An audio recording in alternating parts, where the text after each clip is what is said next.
Living Room on 938 Live. Welcome into the Living Room on 938 Live. Now, a well-respected stage and television actress, Janice Koh is also well known for her role as ambitious lawyer Angela Ang in the critically acclaimed Channel 5 legal drama The Pupil. She's also a familiar face in the popular television series Fighting Spiders. On stage, Janice has played a diverse range of roles, and in 2003, she won the coveted DBS Live Theatre Award for Best Actress for her performance as Catherine in David Orban's Proof. Janice will also star in Wild Rice's restaging of Cooling Off Day, which runs 23rd February to 11th March this year. And joining Janice on the Living Room couch as well as the play's director and multi-talented theatre practitioner Ivan Heng, who's also founding artistic director of Wild Rice. He'll also share more about what we can expect from Cooling Off Day. Welcome to the show, guys. Good morning. Very good morning. Let's start with you, Janice. Maybe you want to tell us a little bit more about how you first got started in acting. We're going way back there. Way back.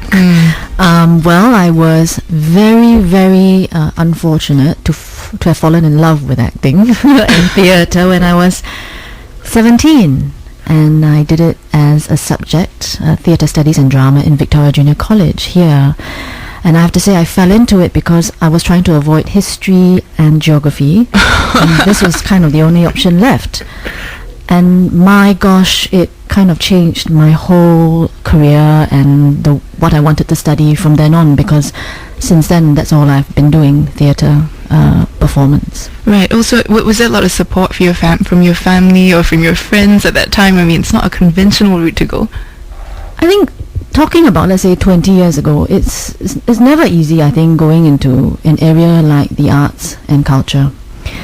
I have to say that if you can't support it, then try and stay out of the way. And my parents were amazing in that respect. This is something that they were not familiar with, and they weren't sure about my future, but they stayed out of the way. They knew that I was happy, and I think that's the best thing that they could have done for me. And at school, did you sort of get any, I mean, not backlash, but sort of like from your friends going, gosh, that's really weird, Janice, you're doing something very different from what we're doing? I think that then and even till now, it is still something that people see as different and weird. It's a mystery. It's not that the subject is weird. It's just they are trying to figure out why you made that choice to do something different. There's also a bit of envy, I think.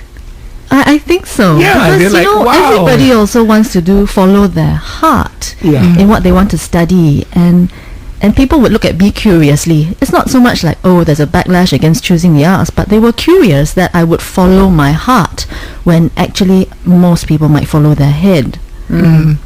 Definitely. Has that changed though? Do you feel like, over the years, especially now, people are opening up to the arts, they are more participative in theatre? Do you think this perception has changed? I would hope so. I mean, I am optimistic. I think that people like Ivan and many other practitioners who work in the arts, who show that they can be very successful doing it, open those paths for young people to feel confident that they can move forward and make changes and make a life, a rich and cultural life, and add to it for Singapore. And that's important, because when you have no role models to look towards, that's when you decide to follow your head, I think, in this area. Right. Ivan, was that how you began, though, with that kind of mentality? You wanted to influence the people to, perhaps follow your heart instead of your head? I acted in this play called Army Days in 1986. And I played this mummy's boy in the Army National Service, and standing on that stage performing, speaking in English. Before then, very few plays, we were all speaking with an English accent or American accent. But like speaking as Malcolm Peng, suddenly, for the first time in my life, I really felt understood. That I was, understood by everybody, every mother, every son, every girlfriend, every father. And it's a very powerful thing. You feel, you don't feel special. Actually, you feel very ordinary suddenly. And that's a very comforting thought.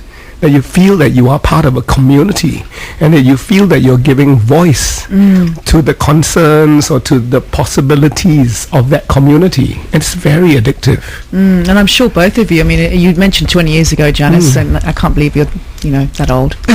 But cannot tell. Absolutely cannot tell. But if you think about looking over the past 20 years, I mean, the arts scene in here and the theatre, and obviously TV as well. I mean, it's just grown, hasn't it? I mean, have you noticed that? absolutely. Yeah. I think it has grown, it has changed, it continues to mutate. It goes through cycles as well, where I see the arts as a whole spectrum, and there are some periods where theatre is very rich, very engaging, and then sometimes it's actually the visual arts that kind of are more relevant, more groundbreaking, and the arts as a whole kind of go through cycles as well in Singapore, and I think that's good. I think at the moment it's also going through a certain change because of where Singapore is headed. So when the economy reaches a certain point where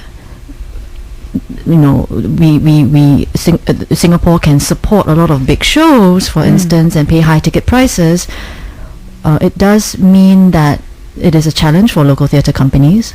It does mean that maybe some kinds of arts become inaccessible to certain segments of the Singapore population, and that we have to constantly cope with those changes so that it doesn't become out of reach, I think. Ivan, do you feel that the arts is inaccessible to some extent right now to Singaporeans in general? I think I would hope that we've always at Wild tried to make tickets prices, that's excess. You talk about it, it should be affordable. And I think that we could actually fund it better so that ticket prices are cheaper, so that the theatre can actually play its role of being a forum, for public thought, inspiration, education, debate, and just celebrating being Singaporean, being part of a community. That's a very, very important and powerful role that theatre plays. Right. And Janice, also recently, congratulations, you were nominated Member of Parliament. Is this something that you're looking perhaps to advocate or change as well, improve on the art scene in general in this sense?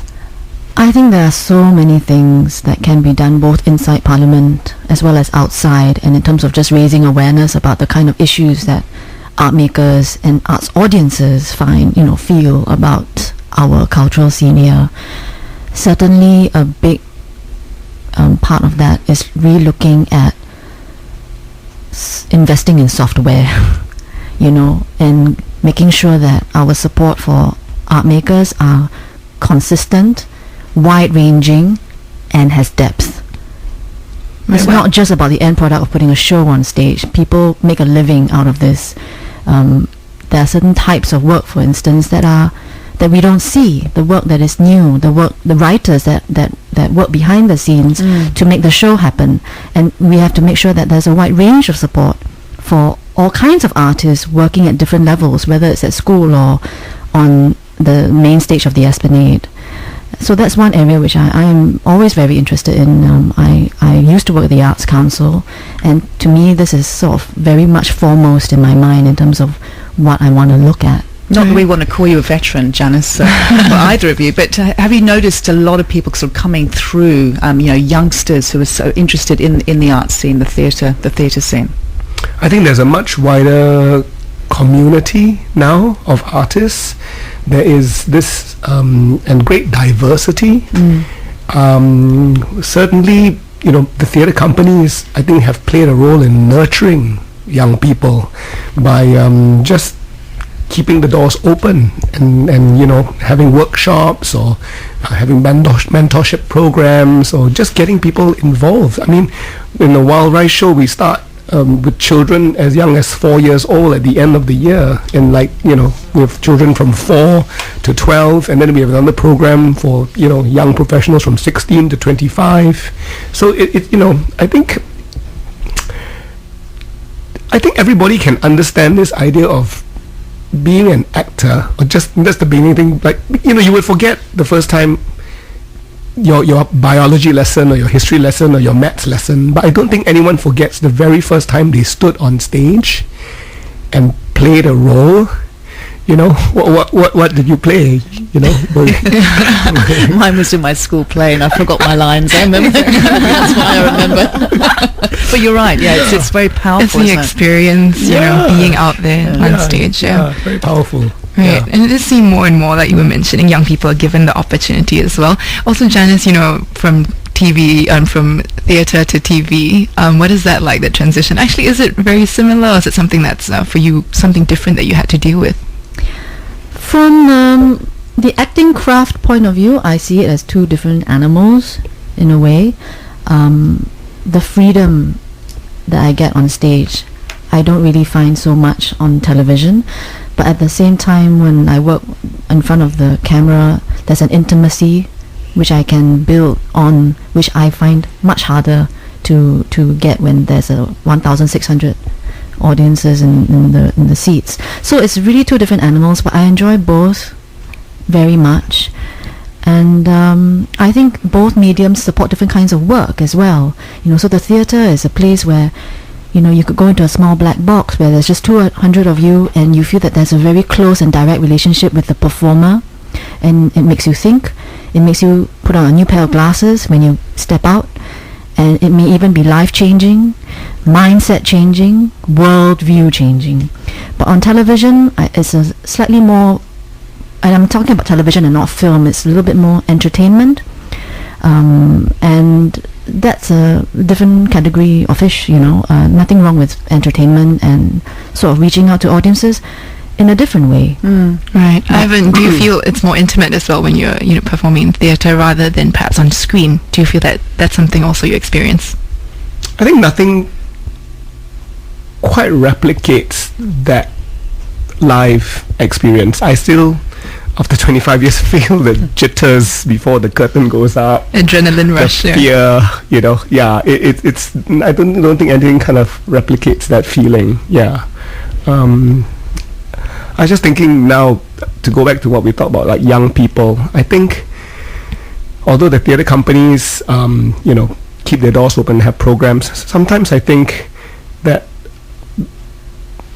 the youth, when they want to get together to a play, they have some things that goes against them, like theatre rental, for example. Theatre rental has become so unaffordable, so expensive that they can't get together and do a play. I just attended a kind of university program which was done by a group of university scholars, and they told me that they had to pay the University Cultural Centre $10,000 in rent to stage a show. Gosh. And I was, for students, how does a student raise? How do students raise that money?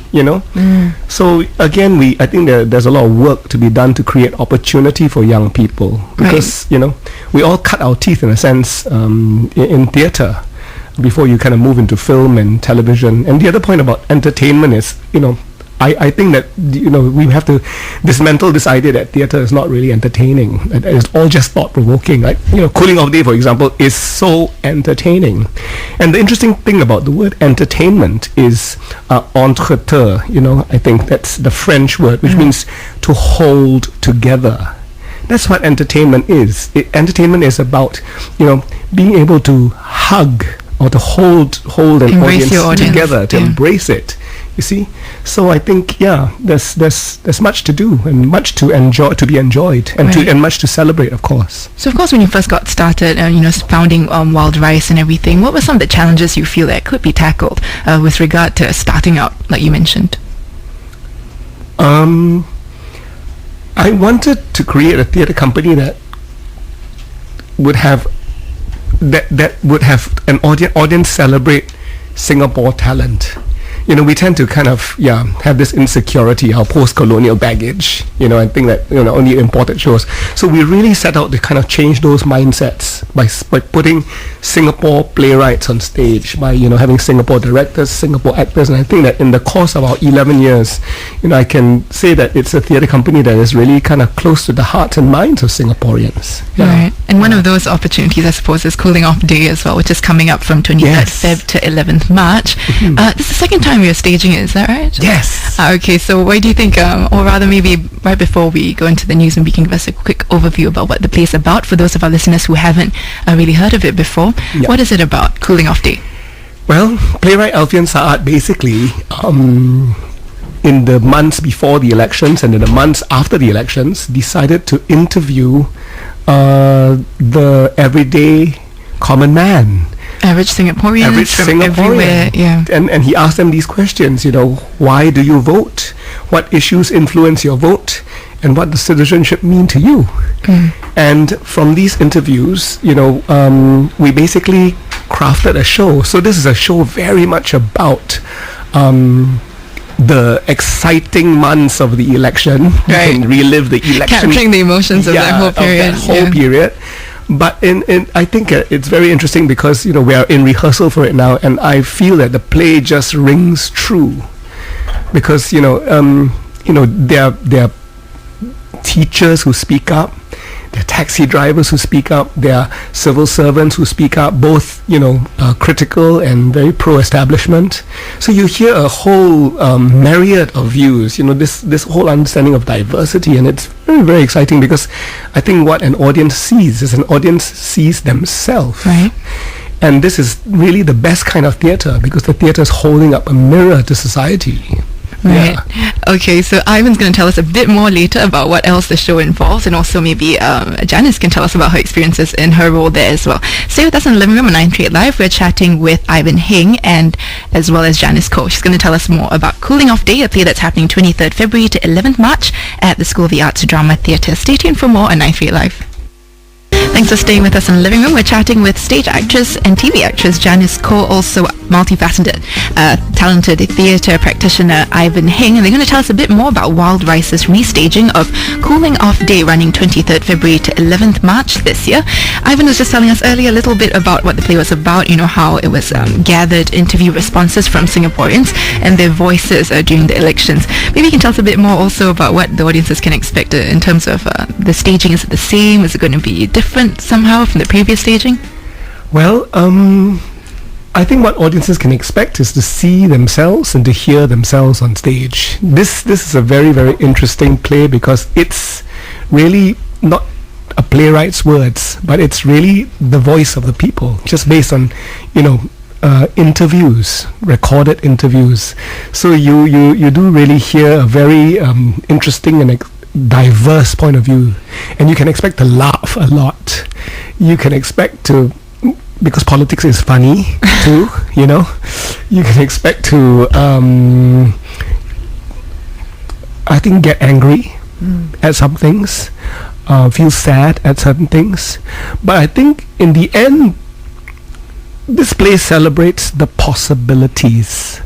I think that we're at a very, very exciting place now in Singapore where, maybe because every ward was contested, suddenly, politics was just no longer just spectator sport, but that everyone could actually exercise, their right to vote. And because of that really encouraged people to play a part. And certainly in the interviews, Alfian was telling us that people were much more forthcoming with their views. They were able to speak their mind with courage and conviction. And ultimately, I think for me personally as a director, it's very, very moving to be working on this play because it is about people feeling that they can actually contribute to make Singapore a better place, with their views. Gosh. And so how much material did Alfian have? I mean, he could have had a 20-hour play. Cut it right down. Oh, so much. 70 interviews, each interview lasting 2 to 3 hours. Wow. And then, for an interview that lasts 2 hours, he would take about 6 hours to transcribe it. But I think that what he's done was to edit, these interviews to 3 to 8 minutes, capturing really, you listen to someone talk. This is him describing, you interview someone, and at some point, it lands. At some point, people are speaking without fear or favor. They're speaking from their heart, and this is what he has captured. Right. I imagine the process of gathering this must be really taxing on him as well at some point, and also because you have to establish some kind of trust. Like between. yes, like a radio interview. It's quite interesting because I think Alfian also allowed the actors to do their own interviews with the various persons, and we had to transcribe our interviews, and we took our 4 to 5 hours doing it. Gosh. And I have to say it was the easiest transcribing I've ever done. How did it help though, getting to speak to the people that the material was drawn from to begin with? Did it help in your portrayal of the role? The interviews that we conducted did not necessarily mean that we played the roles. In fact, quite the opposite, right? Whoever we did interview ends up, lands on Alfion's desk. He decides how he wants to, he decides, we can't put everything, he decides on the portion that goes up, and then another actor interprets. But what was it like, Janice, when you interviewed your interviewee? What was it like? It was, it's just quite a special and interesting sort of experience of getting someone to open up and talk politics. We don't really do that often with regular people in such a passionate way. And to give them the airtime for something like 2 or 3 hours to talk about Singapore and what they feel about Singapore and what they feel about the elections, suddenly they feel like a certain coming alive of a certain part of them, Sometimes when never had a people chance give to you be aired. correct. Sometimes when someone asks you the question, then you start thinking you must actually have an opinion about it that's been buried inside, perhaps, that you never had an opportunity to get it out. So maybe this play, it actually showcases a lot of the thoughts that Singaporeans had inside. And you mentioning you speak to taxi drivers. Sure, and it's not, and you might assume that a lot of it's critical. Not at all. What I get is a huge sense of love and a sense of patriotism for this country, which is moving. And when you leave the theatre, and I watched Cooling Off Day, when you leave the theatre, there's a sense of community amongst audiences, kind of like how you feel when you go, in a way, rally hopping, during the elections, and you go, we are Singaporeans. It's almost as strong as when you're watching the National Day Parade. Yeah. Because it's meaningful. Is that unity? This experience is meaningful. Yeah, at the end of the day, despite your differences in opinion about certain things, we're all Singaporean. We come from the same place. Yes. We are proud and of also our country. agreeing to disagree, because I don't agree with all the voices that are put out on stage, but we can be friends. We can hold strong opinions and not feel like we need to reconcile.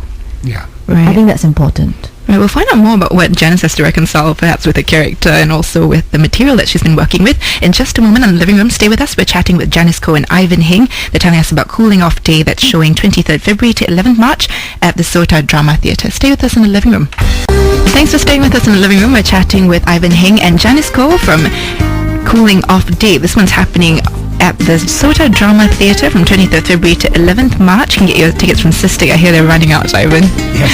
So to find out more also, let's talk to Janice a little bit about her character, or the characters that you play. Tell us about that. I play the voices of different characters, including a young 18-year-old with quite strong convictions about her future. I play a 35-year-old civil servant who is living in the eastern part of Singapore and terribly proud of it and proud of her heritage. I also voice Jeanette Chong Arudos, who, as you know, was in the running in Mountbatten, and a 65-year-old Teochew speaking homemaker. Oh my God. So it's quite That's quite a varied bunch. And if we're just talking about me playing this bunch of people, imagine when there are 6-7 actors on stage and the range of voices that you will hear. How did you prepare for that, Janice? Having to shuffle between the roles. Well, in a way, there are vignettes on their own, and when you listen to the speeches, when you listen to their interviews, you will realize that they're very different, but all coming from a very specific background, ideology, and worldview. That, in fact, it didn't really need a tremendous amount of preparation, as long as you sort of understood the pair of glasses that they are wearing and just saw the world through those eyes. It sounds really easy, but I don't really think it is Janice that is- easy. Yeah, she's being modest about this. I think she underplays how difficult it is, Yeah. because in those 3 minutes you have to appear on stage and just be that character. You don't have a whole play to establish yourself. So you have to have a certain, I think as an actor, a certain facility to transform, physically, transform your voice, but most importantly, have an empathy. Meaning to say, to really understand where this person comes from. And that demands a certain, intelligence, a certain ability to really listen, and to really understand, what this person. And that's where speaking to a lot of the interviewees comes in, when you can actually really understand for sure what they are saying, because you're listening to what their opinions are about the issue. In most instances, I did not allow the actors to listen to the actual interviews. Because I think it was more only in the case of, for example, in Janice's case, the Teochew, because it was a very specific kind of Teochew. But in most of the cases, it was a piece of text, like you get a script on a page, you get words on a page, and the actors basically just read these speeches again and again and again, to understand where the person comes from. And suddenly, Janice is, I don't think, playing Jeanette Chong Arodas on stage, but because I think it'd be very shallow to just mimic her, because but I think to go deeper, to understand how Jeanette actually feels about why she actually stood for elections. What does she feel as a mother? What does she feel as someone living in Katong? Those are very interesting, because it really humanizes this viewpoint. It really makes that politics actually is part of our daily lives. It's not just the purview of the best and the brightest to be discussed in Parliament. Somehow or other, I think this is the problem in Singapore. We've left politics. It says, if you want to discuss politics, be a member of Parliament.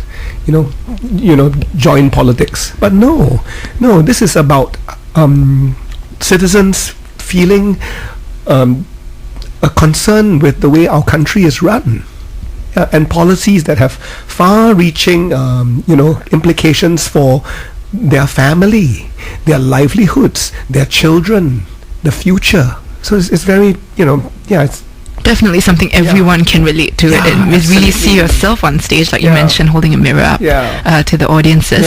What are some of the highlights we could expect, apart from, of course, being able to identify with a lot of the audiences, perhaps the performances they're put up? What else can we expect? Some highlights of the play? I think Ivan touched on it earlier. A lot of humor. I don't remember ever really stopping laughing, at least in the first half of it. And also a lot of insight into, amongst the characters there are some sort of key commentators as well, right? Alex, and certain people who have stood in the elections, and just sort of understanding their more human aspect and where they are coming from. That you may not get in interviews, the official interviews that they give, but they become a lot more, unguarded. Unguarded, which is very interesting. How far some of the opposition voices that we heard, how far they were able to open up and be critical. Of course, it comes from a good place. But at the same time, there are also, I think, some pro-establishment voices, and you understand where they come from, where they feel that there is a real sense of kudos and pride to what the government has done for Singapore. So you go out feeling very encouraged. You go out feeling happier, a bit patriotic as well, perhaps more pride in Singapore. You come to Cooling Off Day as a stranger, and you leave feeling as an audience. Right. So if you want to feeling connected to your country as well, to your the common to other Singaporeans. Yeah, I think that's quite a special feeling. And there's just so much writing on the internet, right? Everyone's kind of like raging on the internet, but that is a solitary experience. You see, you can write or you can read, but in the theatre, you can feel it, experience it with other people, other Singaporeans, with the actors as well. Yeah. So if you want to catch this Cooling Off Day that's happening 23rd February to 11th March, you can get your tickets at Cystic. This one's happening at the Sort Out Drama Theatre. You can find out more about Wild Rice's productions from www.wildrice.com.sg, or you can search Wild Rice on Facebook. Thank you so much, Ivan and Janice, for coming down today, joining us on the show. Justin. Thanks for joining us on the Living Room on 938 Live. The Living Room on 938 Live.